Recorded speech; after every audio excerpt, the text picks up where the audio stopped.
All right, everybody. How you doing? We're here in episode 2 of The Closing Chamber. Thank you for tuning in. And we got a good friend of mine, AJ Lang. He is the owner of Canopy Realty. And so how you doing today, man? All is well. Happy to be. Go ahead and put your mic a little closer. Can you hear me now? Yeah, I got you. Awesome. Yeah, just happy to be here. Yeah, man. Thanks for the accepting the invitation. Most definitely. And I feel like this is going to be a real good episode, and I'm glad everybody's tuning in. So, man, AJ, tell us your story, man. Like, where do you come from? Tell us a little bit about yourself. So from Tulsa. Okay. Been here pretty much all my life. I got some family, around the surrounding areas, but in terms of, real estate and different things, I got into it about 8 years ago. Okay. I'm a father, husband. Yeah. Yep. Not a whole lot going on, but staying busy. Yeah. That's good, man. Yeah. So how did you, real estate is something pretty personal to me. And I'm sure it is to everybody who is in real estate. So tell me a little bit about how you got into real estate. What made you get into that? So I've always been very entrepreneurial spirited. So from 13, I was detailing cars in the neighborhood, 90 bucks here and there. I found barbering after that. It was my passion. Okay. And I realized, the money was good, but you can only cut one head at a time, unless you own a shop. Yeah. I actually had a guy that was very fortunate of circumstances. He's from Albania. He was a business owner, and he was like, "Dude, you gotta get into real estate." Right. And I was 20 at the time, and I was like, "Man, I don't know anything about real estate." Yeah. And boom, he took me to a couple of seminars, and I just on fire about it. You just took off. Learned as much as I could.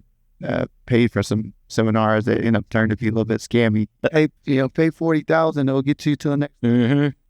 Why did I pay the money to get here? Exactly. Exactly. But talking to different people that only knew a few people that were even realtors, even. Right. And I was like, I want to be a broker. And they're like, well, you got to be a realtor first. That's right. Right. So that was 2014, 2015, and then took it about a year or so to get my license going. And right after that, I just kept it up. Got a mentor with Coldwell Banker, and he showed me the ropes. He inherited his business, so he was like second generation real estate. Yeah. So from that point, I actually ended up just going burning every bridge. Just like, all right, this is it. Right. So any thing I could have fell back on or anything like that, I just kind of wipe my hands with it. In this business, it's very personal. It is as well. Yeah. In my background, I grew up sometimes homeless. So in terms of whenever I see people close and different things, kind of get choked up on it. But my first couple of closes, I almost brought tears to my eyes, thinking wow, people could really do this. Wow, that's awesome. And it's real estate for me is just you can not only have a good career, you can build something, but then again, my mentor, he was second generation in real estate. You can pass the torch on, and it keeps going because everybody has to have a place to stay. Businesses have to have a place to conduct business. So you always have a form of business or a connection to real estate, no matter if it's the roads you drive on, the place you go get your groceries from. It's all real estate. Man, that's awesome, man. I think I definitely can relate to you, being a kid and, I actually used to install car radios. No doubt. Yeah, man, I've always been very techie and that's something that I'd love to do. And even to this day, if I get the chance to do it, just on my own, I'm going to do it. Oh, yeah. I'm not going to pay nobody to do it. It kind of takes you back too. It does. You know what I mean? So, man, that's awesome, bro. And, one thing I think that is very important in real estate, and I feel like it gets left out a lot, is about being a minority in real estate. Agree. Tell me what that means to you. So as I'm getting older, it means a lot more. Right. Early on, I noticed it, especially in our environment. You go to events, go to networking events, and there's not a whole lot of people that look like you. So, and then when you do get a few, it's, very few and in between for that to happen. So now that I'm getting older and I have kids now, it's really like setting in like, oh, wow, this is something that they will inherit soon. So kind of, walking through myself, like, how am I going to prepare them? Because when you're a minority in real estate, a big deal is in terms of the resources. Do you know not only what's going on, but how to access certain funding, how to access certain benefits as like a home buyer or different things like that you could pass on to your clients and pass on to the community. Exactly.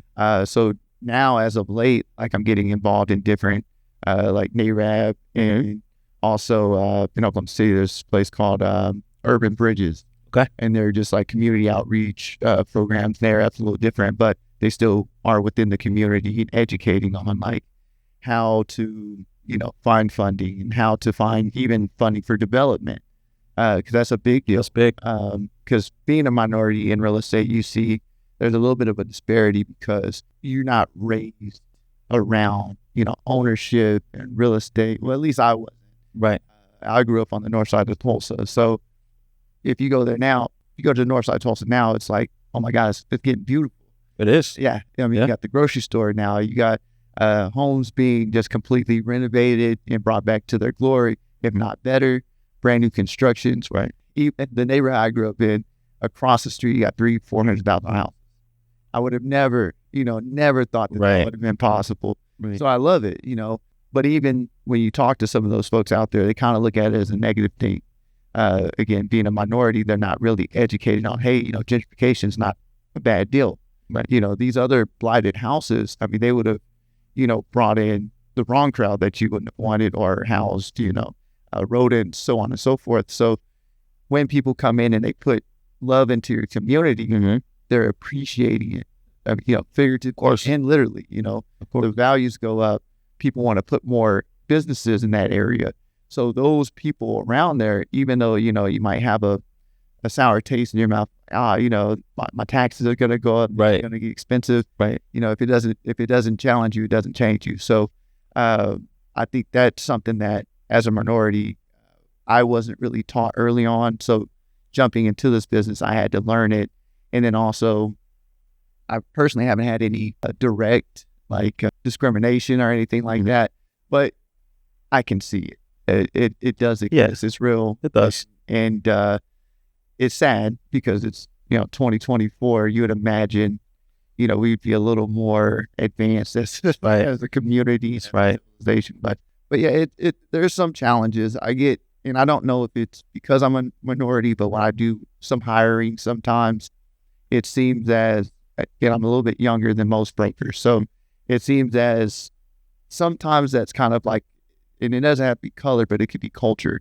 They might not feel as if the culture might support them, but I try to build as best a diversity team as possible. Yeah. So that you do get different walks of life, within the team. And that's just the only way that you really grow, because you can learn, like I can learn something from your background, I can learn something from my background and vice versa. So I do think sometimes that comes into a factor. No one's ever told me that, but I'm not ignorant. Right. No, of course.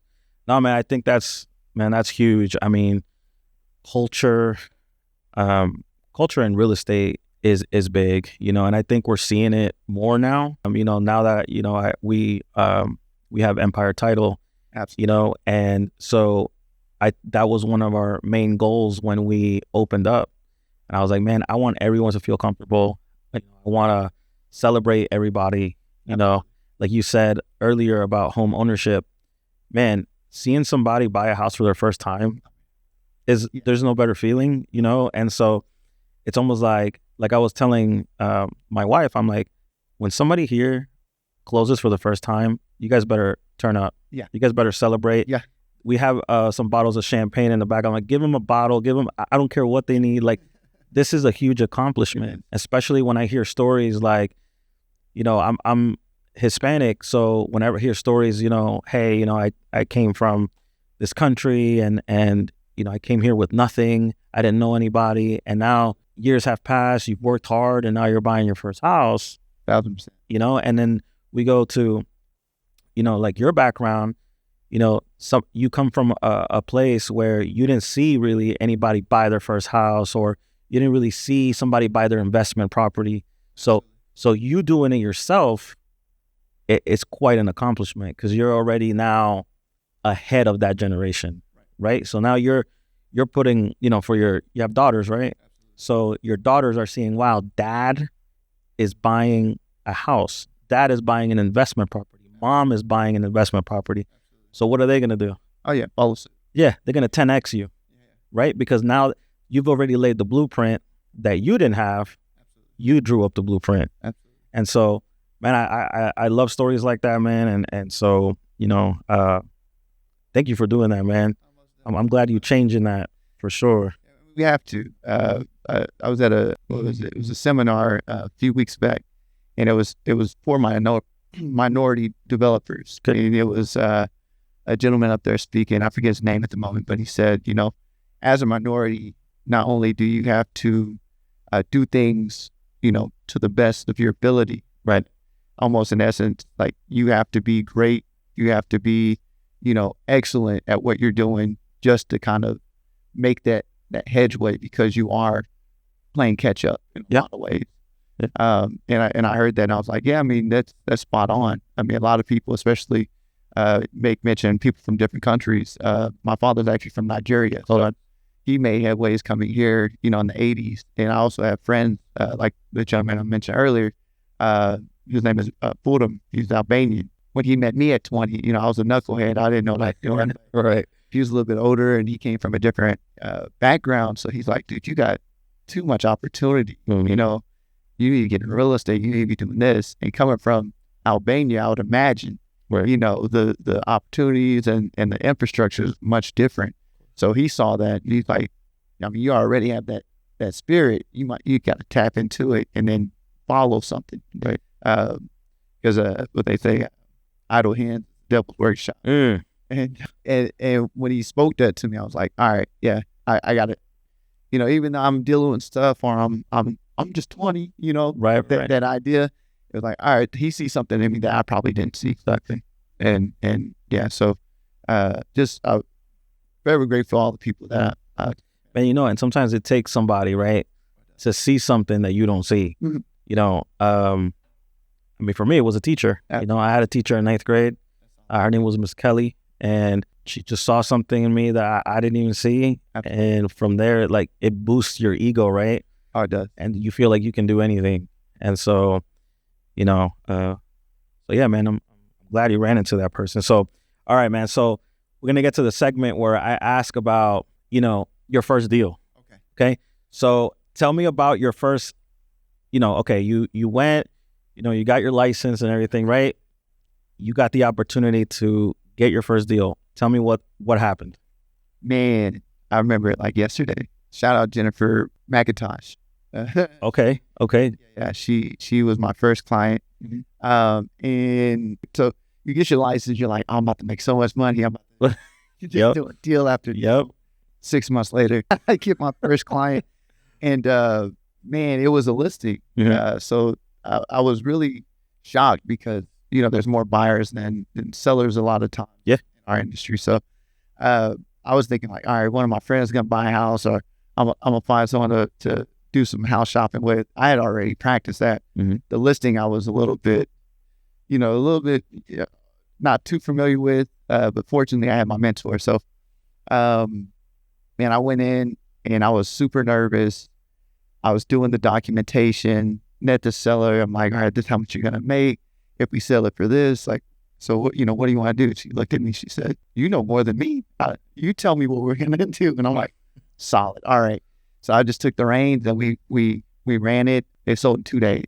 Wow. 2 days. This is awesome. 2017. So that was not really common. Like these days, it's a little more common. Right. But from there, what happened? Oh, well, when we got to closing, I think is when it really kind of set in. Because I'm going through the motions. We're doing inspections. Right. This has to get fixed. We're finding contractors. But once it set in, like, oh, wow, she's about to sell her next property and go to the next stage in her life. She had been there for 22 years in that house. Mm-hmm. So a lot of history. She had raised her daughter there, her grandson she was raising there. So that's, I think, when it really set into me, like, oh wow, like she's literally leaving a page of her life or a passage of her life to go to the next one. Right. So this must be a very emotional state for her. Mm-hmm. So kind of sitting like a day or two before I called her, it's like, hey, you know, you need to get everything ready. You got the movers scheduled for, you know, 2 days in advance. She's like, yeah, we got that done last week, whatever. I can tell she's kind of in her feelings about it. So, you know, we were just talking through it. And she's like, yeah, I just noticed it's the best thing for me. Too big of a house. I don't really need this size. Right. But I'm going to miss it. And at that moment, I said, wow, like I'm really involved in people's lives on a certain level that most family members aren't even, you know, able to get that vulnerable with these folks. Exactly. And I'm a complete stranger, but, you know, it just made me feel kind of like I was family. That's good. In a sense. But closing day, I think, was the most, probably one of the happiest days of my life, you know? So what happened? So you wake up closing day, right? Knowing what's going through your mind when you wake up? Typically, I'm like, all right, this is going to be a busy day. Mm-hmm. Depending on what time the closing is, you know, but I'm already thinking, first things first, I got to touch base with the client. I got to make sure that they know where they're going. Right. They check their ID. It's Yep. not expired. Right. Yep. So making sure that the ID is not expired, make sure they know exactly where they're going, what time we're closing. If anything had to be buttoned up last minute, that it was, in terms of like repairs. Yeah. And I, it's not my job, but I always try to make sure that that day or the day before, the buyer, if I'm on the listing side, that the buyer went by. Right. Because you want them to see it before closing. Right. Even when I'm on the buyer side, you have to see it. It's non-negotiable. Right. Because things can change. You could walk in there, everything's out of there. You might not like the configuration, whatever. But closing day, I just know it's going to be a busy time, a lot of emotions, especially if there's last minute title work to be wrapped up, or there's last minute lending conditions that need to be done. Which seems to always happen, kind of. Oh man, it's not It's never ending. Yeah.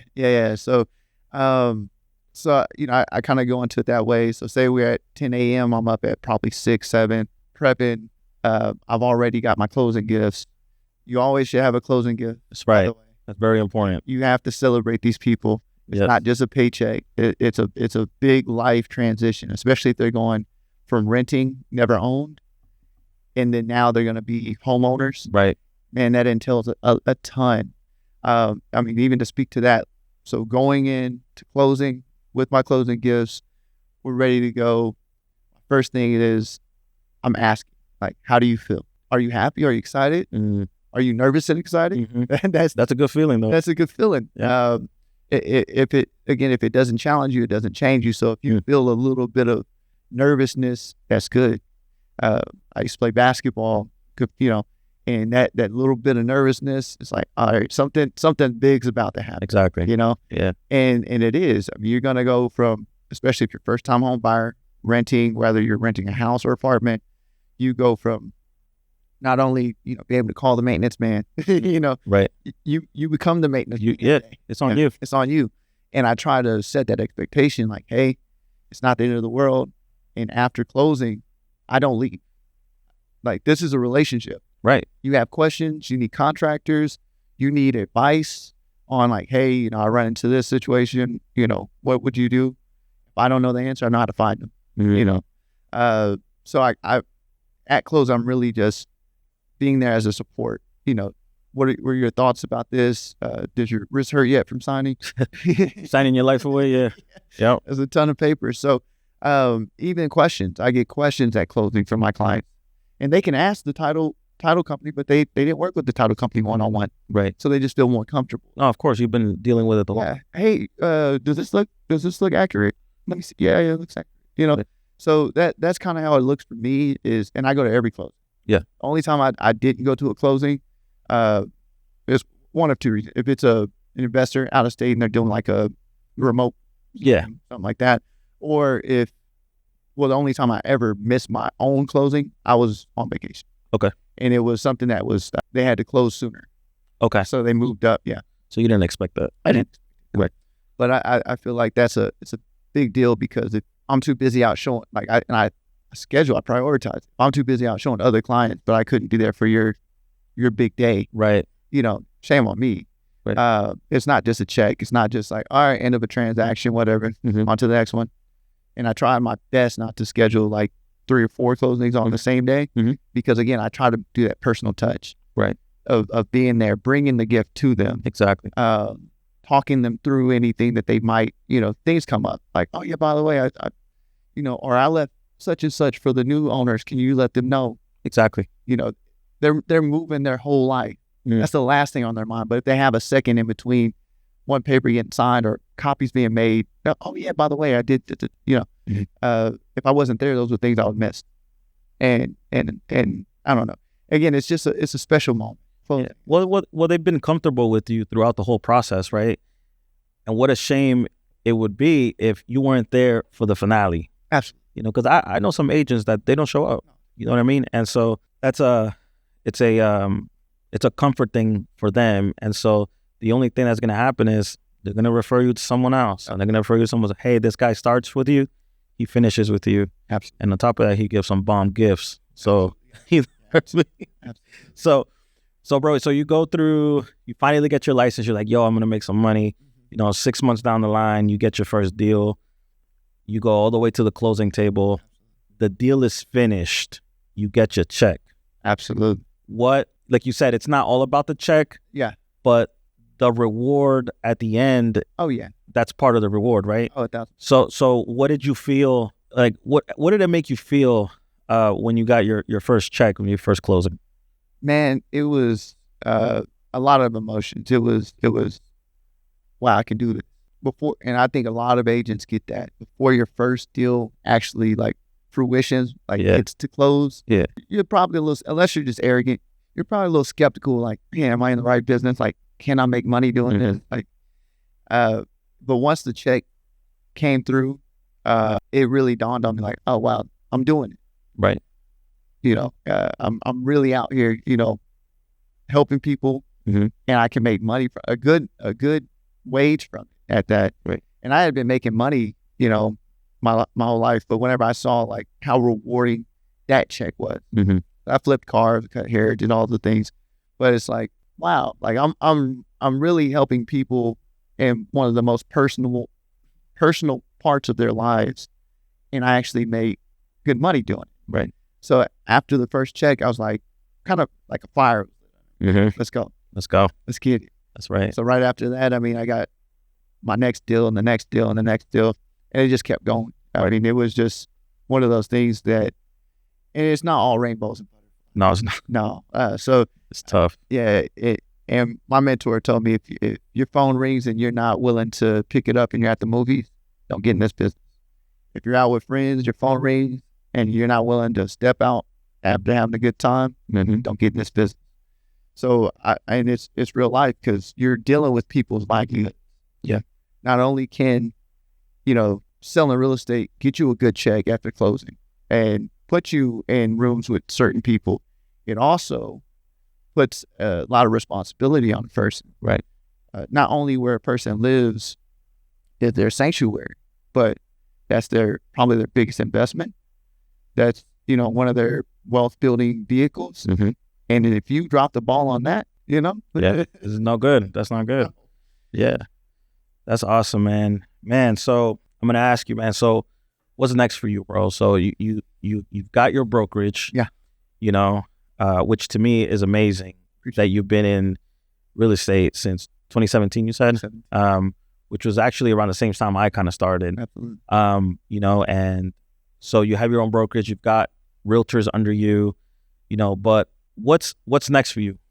And honestly, with the brokerage, just trying to expand it. I think what we have is a really great product, a really great idea, so to speak. Just doing clean business based on integrity, humility. Yep. Our old slogan used to be simply real estate, because that's it. I mean, so just growing it, I would like to see Canopy, be multi-state at some point. Okay.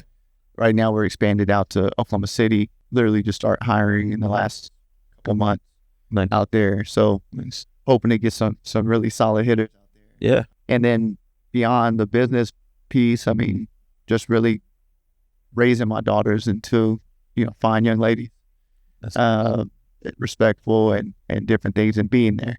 That's my goal, is really just showing up. Right. Any personal plans like traveling or anything fun like that?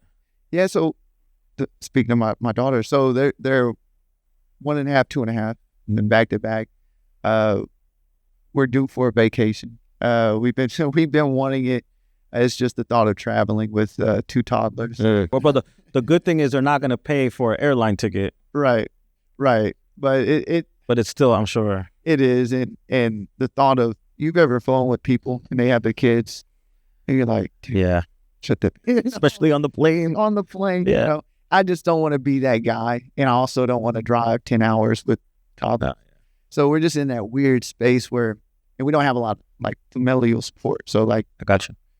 Our family is pretty limited on, watching our kids and different things. So we don't have that luxury, unfortunately. Right. It's like, all right, we'll drop them off and be gone for a week. Yeah. So we're kind of in that state where, we'll go take the girls swimming every other day or something like that. And that's enough for now. But as they get older, we do plan on taking them either to Florida or California. My wife's a huge Disney. Okay. She wants to take them out to Disney as soon as possible. So there you go. Probably another year and a half out before we can actually start getting out there and traveling again. But other than that, just be around working. Hey, man, do what you got to do. Do what you got to do, man. So, bro, I want to thank you for coming on. Thank you for your story. Thank you for your insight. And, back to, being a minority in real estate, I just thought that was like so important to bring up today. Absolutely. And thank you for being comfortable and answering all the questions. Almost definitely. And so, man, I appreciate you. Thanks for coming on. And I got a question for you. One last question. So, who's the title company they told you to go and see? Empire. That's right. No question. Yes, sir. I just as a caveat, man, I've been telling everybody about Empire.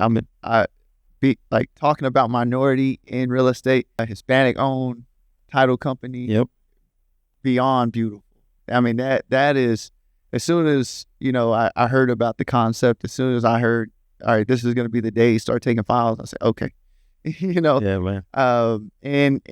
And not only is it the minority part, but it's also the quality. So I used to close with Jeanette when she was at a different place, and every file was beautiful. And as soon as she left, I left pretty much. Yeah. I knew the owner over there, so I tried to keep the business going, but the quality just, I got you. Tanked. So I got you. So really, as soon as she said, "Hey, I'm getting back into that, and we'll be open up on this day," I was like, "Say less, you have my business." And the quality, my clients are extremely happy. The facility is beautiful. Thank you, man. I mean, absolutely. Appreciate 10 out of 10. Appreciate that, man. Thank you, man. Well, thank you for showing support. Thank you for showing that love. And I hope we can show it right back to you as well. Most definitely. Yes, sir. We'll be around. Yes, sir. All right. Well, everybody, thank you for tuning in to this episode of The Closing Chamber. Deuces.